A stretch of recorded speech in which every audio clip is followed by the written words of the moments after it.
You're listening to Civic Media. You can tune into any of our live shows on any radio station across the state with the Civic Media app. Find us in your phone's app store and listen anytime, anywhere.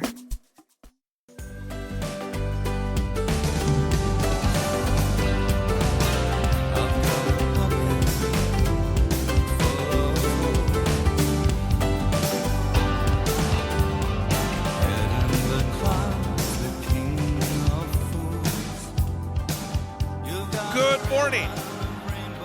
The time is 6:53.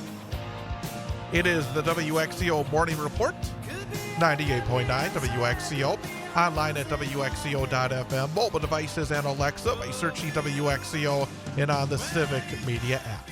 I am Chad Holmes with Ian Welsh, and yesterday we heard three segments of a conversation that I had earlier this week with Jane Graham-Jennings, the executive director of the women's community here in Wausau. Monday after the show, had a chance to sit down for a conversation with Jane, talking about being Domestic Violence Awareness Month in the month of October. And we have a chance to talk about a number of issues. And I thought it was going to be a discussion that would air probably over two segments yesterday.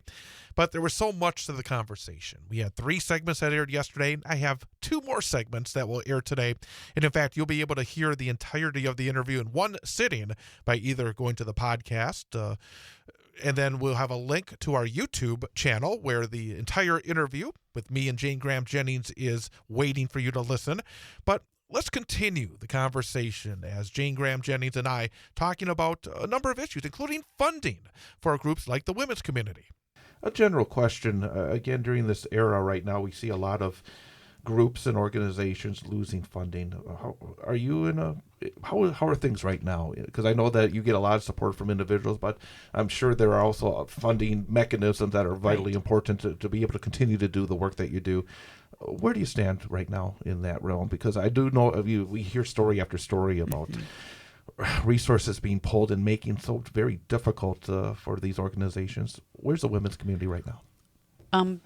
We are okay. We lost a significant funding through a federal grant that had been decreasing for several years.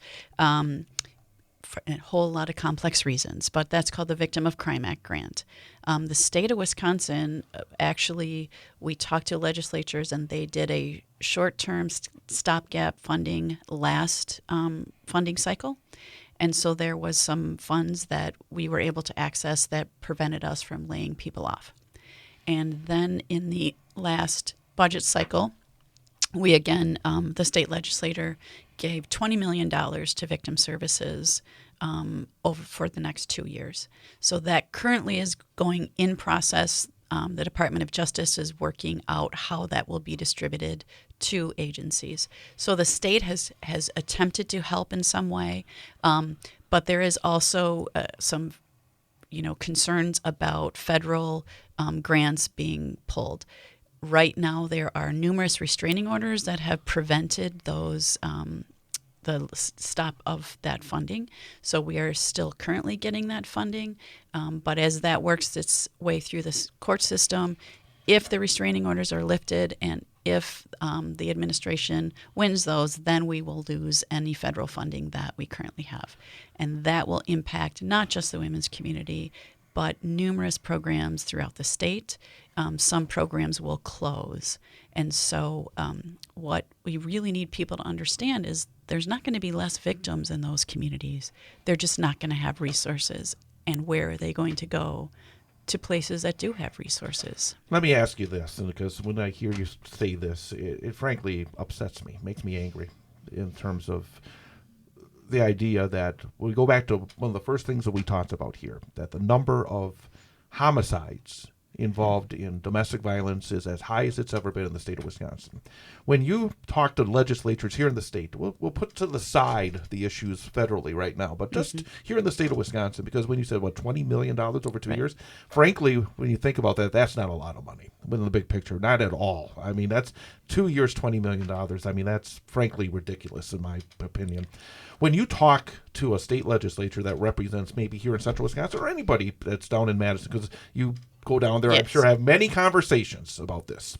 When you say we have a record number of people that are losing their lives because of homicides, because of domestic violence, and we don't need less funding. We need more funding, Yes. or else we have to lay off people. Yes. What do they say? Because I'm really curious about that. Well, when we were actually talking to them in the last budget cycle, we had requested $66 million, and they approved $20 million. So while there is a concern, and actually one of the local representatives here in Wausau was one of the key people that made that happen. He was really pushing for the support because he recognizes the problem of domestic violence in our community, and he wants people to have help. The unfortunate thing is this shouldn't be a political issue. You shouldn't play politics with someone's lives, but that's what ends up happening. People just get stuck into the politics of it, and they are not thinking about how more people are going to die. Just shake your head, because again, that's the role of our elected officials, is to try to make lives better for the people that they serve. So I guess I would say to anybody out there listening, when you have a chance to talk to any of your state legislators, or whether or not, as a campaign season comes up, ask them about this, because ask them about what their priorities are, because frankly, in our system, it doesn't work unless we are active in that way, because the idea of a place like the women's community being forced to lay off workers because the funding isn't there is frankly inexcusable in a society that has, I think, the resources to be able to give to people like yourselves. But that's my editorial comment. And coming up in about 22 minutes or so at 7:22, we'll hear the final segment of our conversation with Jane Graham-Jennings, the Executive Director of the Women's Community here in Wausau, Domestic Violence Awareness Month, and we'll talk about some of the events going on. In fact, there's one going on later on today involving Domestic Violence Awareness Month, so we'll hear about that coming up again in about 22 minutes or so at 7:22. I am Chad Holmes. It is the WXCO Morning Report, part of Mornings with Pat Kreitlow on 98.9 WXCO.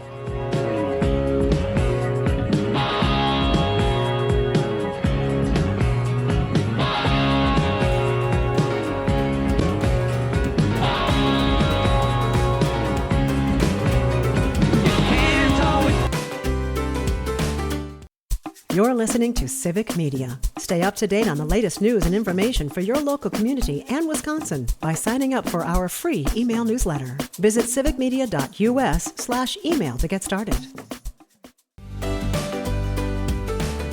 WXCO Morning Report, 98.9 WXCO. I'm Chad Holmes.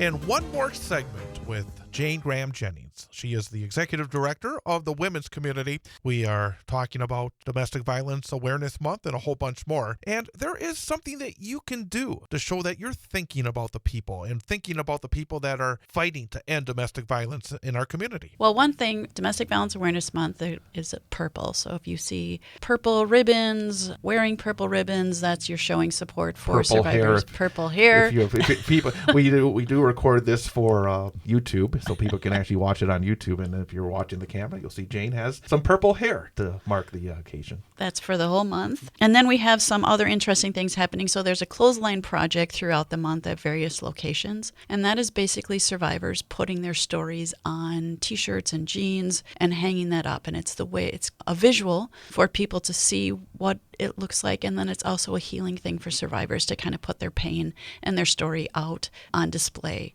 without them being personally identifiable. We also have a really interesting workshop on Wednesday at North Central Technical College, understanding the Amish and Mennonite culture and barriers to domestic violence. So that we have a keynote speaker who's going to be talking about that. And then there will also be a meeting the author of a book about surviving domestic violence in Amish and Mennonite culture. So that is this month. The 27th is the book discussion, and the 15th, you do have to register at NTC, but we would welcome anyone who wants to come and learn a bit more about understanding the Amish, Mennonite, and domestic violence. That is incredibly interesting. Because you don't think of that. Again, and I imagine that so much of the work that you do, people probably say, oh, I never considered that. Right. I never thought of that. I would never have guessed that. And I mean, I can only imagine how many times you must hear that. Yeah, and even in the field, we are always learning because there are pockets of cultures and populations that are, unfortunately, domestic violence happens everywhere. It's just far too common. But there are pockets of things that we need to understand so that when someone comes to our services, we at least have a baseline understanding of what additional barriers are going to exist for someone from a different culture. So we're very grateful to the keynote speaker who's a survivor who's going to be talking about what the journey was for her and what it's like being Amish and Mennonite surviving domestic violence. Real quickly, I guess I'm piqued a little bit about that. Within certain communities, the barriers are even higher, aren't they? Yes. And I imagine in a community like that, the barriers must be fairly high. The more isolated a community is, the more often people aren't able to ask for help. In certain cultures and the way things work, you're not supposed to go outside of your culture to get help. But if the person harming you is one of the leaders of that community, where are you going to get help? That happens in various communities and cultures and organizations and jobs even. For folks out there that are in those situations that need help, what do they do? First, know that you're not alone. It's not your fault. Nothing you ever do can make someone hurt you, because victims so often think that they've caused the harm. You haven't. Reach out for help. There is help for you. Always, when people aren't ready, they're not sure, you can always call anonymously and just ask questions. You can call our 24-hour support line and talk to someone just to help you start thinking things through. We can be a respite place for you just to call and come spend some time in our Serenity Room, just so you can think away from the noise of being in this relationship that's so confusing. Just reach out. People are, I can handle it, it's going to get better. Most often we don't see that to be true. Most often it escalates and gets much worse. So please reach out. Help is available. We are here. We believe you, and we understand. You mentioned as well earlier that you often will get notes with donations saying, well, thank you, because in the past there was not a place like this for my mother or somebody else within a community. If there is somebody out there, because as we talked about, there are challenges financially. If people say, and people have opportunities to give in different areas, if they think this is an area that is worthy of the support, what's the best way for them to reach out to you and to provide? Because every little bit, I'm sure, helps. Yes. Well, actually, thanks for asking that, because during October, we had a donor who is doing a challenge, a match challenge. So if we can, they will match up to $10,000 of any donations that come in for Domestic Violence Awareness Month. So our website, you can go to our website, and we have the ways you can give there. We have Venmo, we have PayPal. You can send a check, good old-fashioned check for anyone who's still writing checks. We accept all of it. And I see on the very front page, right on the right-hand side, says donate. Part of our show notes, and every day that when we do this program, we have a podcast page, and we will have a link to the Women's Community website, and you can see donate right there. Boy, that's wonderful to have somebody that's going to be a match. And that so if somebody here is thinking about it, this is the month to do it, because your donation is twice as double it. Yes. That's good. So again, we will put the link to the Women's Community website on our website, and again, just check it out at wxco.fm under the news section and our morning report section, and then you can also hear the entirety of our conversation, and also we'll have a link to our YouTube, because then you can listen to it all in one sitting as well, so you can get all the information that we've been talking about here today. Anything that we've missed that you'd like to kind of touch on before we leave? Because I often will have a discussion and then we'll get done, and like 10 minutes later after a guest will leave, I'll think, oh, I should have asked this, or something that we want to make sure to touch on before we wrap up. Anything that you want to kind of finish with here this morning? Again, it's so complex, so I always want to, first of all, to anyone who is experiencing harm, you're not alone. It's not your fault. Always. And then to friends or family who are like, I don't know what to do about this. I don't know if I should call. The thing I say is nothing changes if no one knows. Does making a phone call to law enforcement make it worse? Maybe. But we also know nothing changes if no calls are made. Secrecy enables harm to continue. we have to bring it out of the secrecy, which is why we try to raise awareness. The last time we talked, I said to you that, and I think you said as well, that the ultimate goal is that you won't have a job. Yes. That's the ultimate dream, that you would not have to have a job. But I will say, for everybody in our community, thank you for what you and your colleagues do for the people that need the help the most. And I think it's such a vital part of our community, what you and the women's community have done for so many years. So Jane Graham Jennings, Executive Director, thank you again for your time here during this Domestic Violence Awareness Month. And again, hope to have you back again real soon. Thank you so much. Absolutely. We are going to take a break. We'll have more coming up. WXCO Morning Report, part of Mornings with Pat Crighton here on 98.9 WXCO.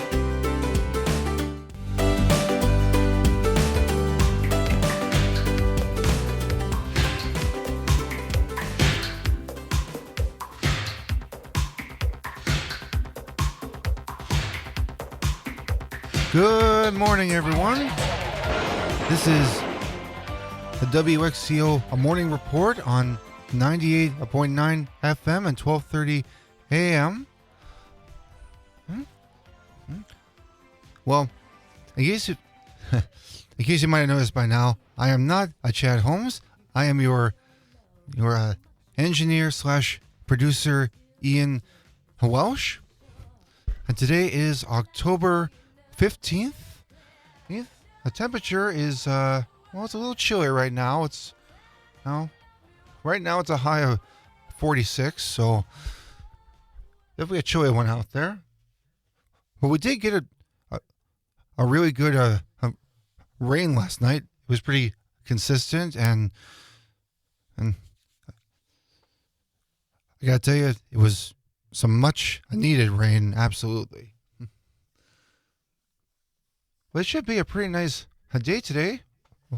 Looking at a high in the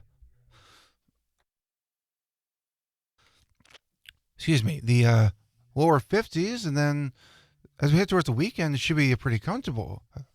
Friday is looking like in the low 70s, Saturday be in the low 60s, and Sunday will be in the mid 50s, and not really much chances of rain on the weekend. There's a possibility for rain on a Thursday, but we'll take it one day at a time. Well, something I'd like to mention, and that's something that I did with the family last night that was so amazing. Last night, my family and I got to go to the Grand Theater and see the Addams Family for their opening night performance. And let me tell you, this show was absolutely hilarious. I mean, so many funny moments, all your favorite characters from the classic series, they all had their moments. The music of the show was absolutely spectacular. But it wasn't a sold-out show, I noticed, because in the seats where we were sitting, there was actually quite a few empty seats in front of us. But it was still a very good crowd. And the rain didn't stop people from coming out to this show. Truly a very funny show, and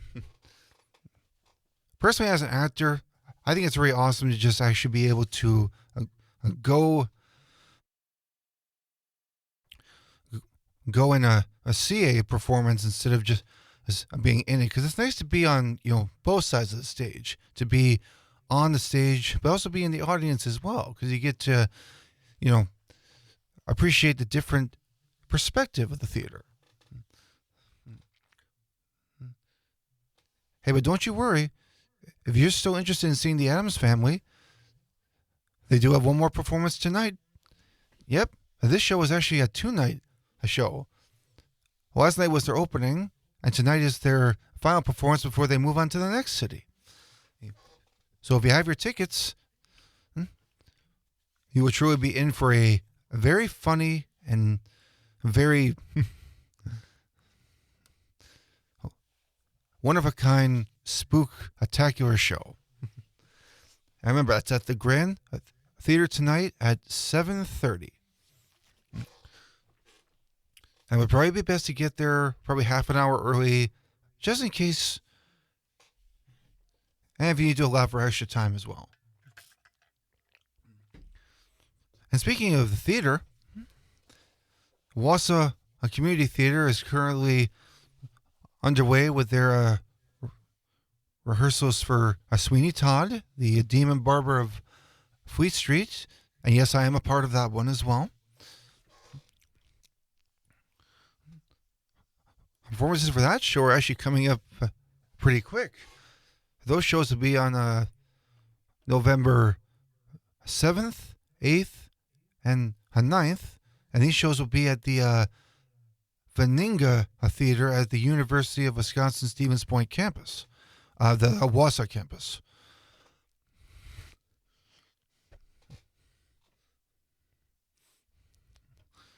And they also just announced their auditions for their annual holiday show coming up, of the timeless classic of A Christmas Carol.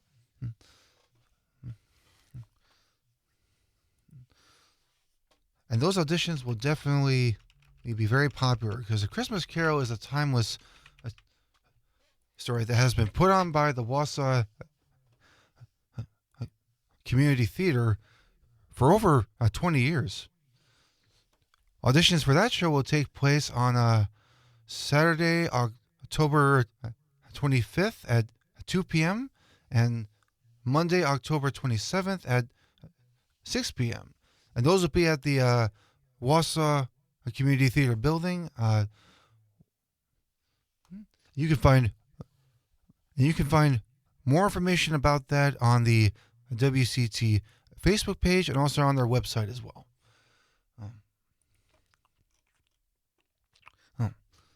Well, we are coming up on the top of the hour. We're going to have a quick update with the news, weather, and sports as well. A rough two first games for the Brewers, but hopefully they can make a comeback. It's still early, but it'd be nice if they could kind of bring their hay game, get back on the winning track. Chad Holmes will be with us at 8:22, and hopefully I can get a win on the number of the day quiz. But that's all coming up in about 20 minutes. You're listening to the WXCO Morning Report on Bull Falls Radio, 98.9 FM and at 12:30 a.m. We'll be right back.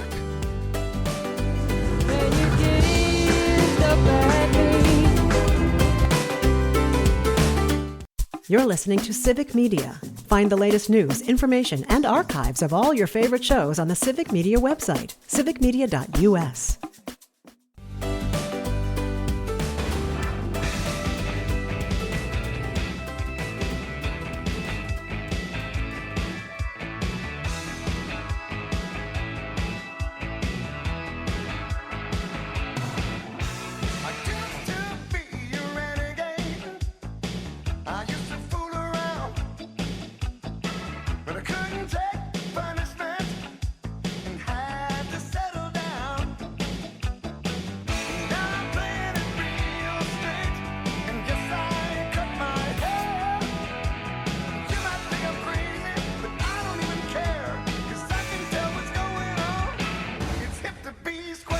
And welcome back. It is the WXCO Morning Report, part of Mornings with Pat Kreitlow on 98.9 WXCO, online at WXCO.FM, mobile devices and Alexa by searching WXCO, and on the Civic Media app. Bit of a dreary start here in north central Wisconsin. It's overcast. Temperature stands at 47 degrees.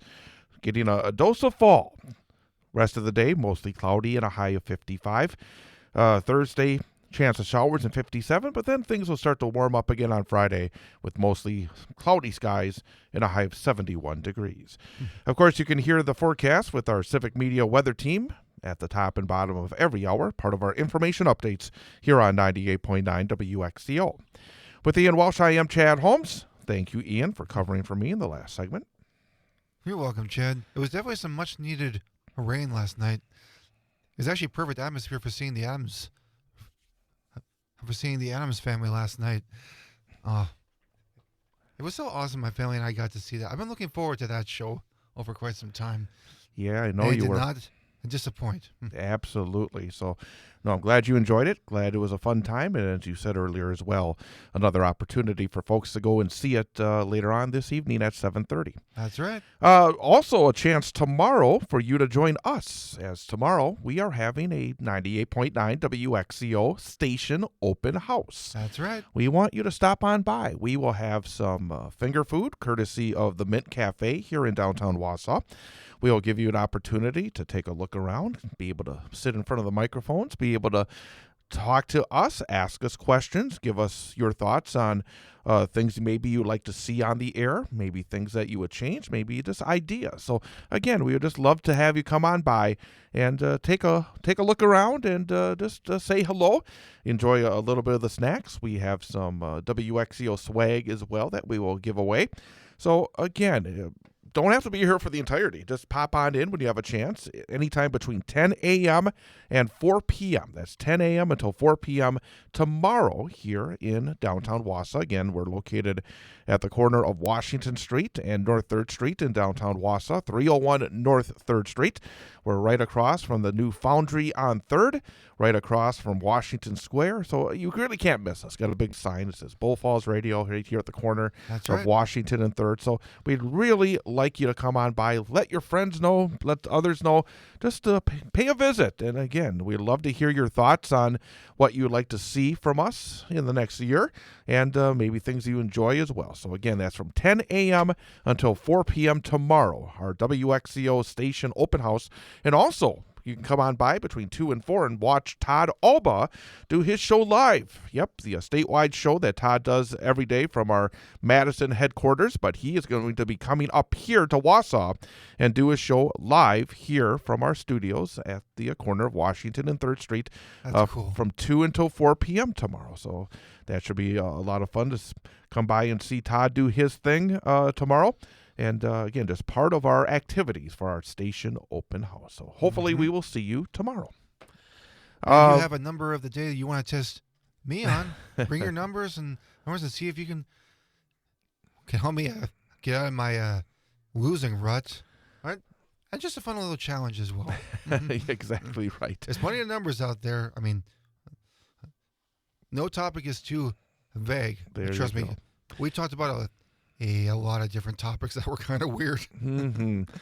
We'll have that coming up in just one moment. But first, real fast, I want to remind people to join us tonight from 6 till 8 p.m.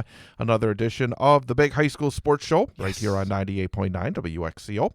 Online at WXCO.FM, mobile devices and Alexa by searching WXCO, and on the Civic Media app.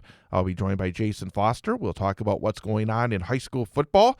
It is the final week of the regular season for 11-player football and the start of the playoffs for 8-player football. Plus, we'll be joined by our guest, DC Everest head football coach Braden Mitchell. Evergreen's coming off a big win against Stevens Point last week. He'll be with us at 6:30.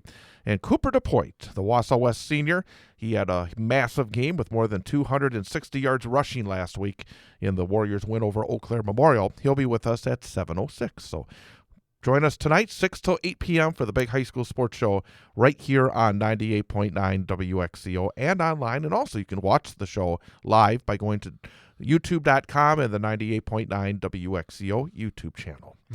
All right, well, let's see if we can get Ian back on the winning track here with our number for the day quiz. Yeah, I got to focus. 2 weeks ago, 0 for 5. Last week, 0 for 5. This week, 0 for 2. Yep. That's not good. No, it is not. That is not good at all, so let's see if we can get it right today. And, of course, this past Sunday was Thanksgiving in Canada. We will have our Thanksgiving coming up in November. Okay. And, of course, lots of folks get a turkey for Thanksgiving. Our number for the day is the number of turkeys raised in Minnesota each year. Minnesota is the top turkey-producing state in the United States. Okay. So how many turkeys are raised in Minnesota every year? The number one turkey-raising state in the country. Okay, what are my choices? Your choices are 32 million turkeys, 40 million turkeys, 48 million turkeys. This is every year in Minnesota? This is the number of turkeys raised in Minnesota each year.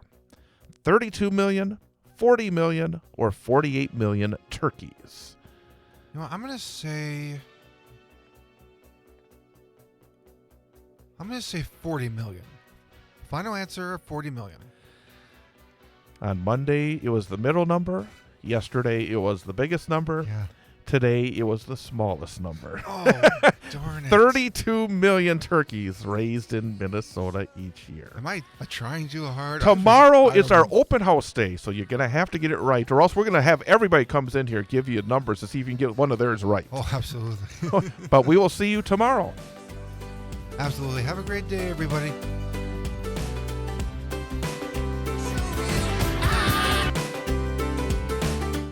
The national news cycle never stops, but it can be hard to find news about your local community. Civic Media is dedicated to providing quality local and state news coverage across Wisconsin. With the Civic Media app, you can get notifications about local stories that matter to you and your community. Find the free Civic Media app in your phone's app store and choose notifications from the menu to tell us what kind of news you want to hear about.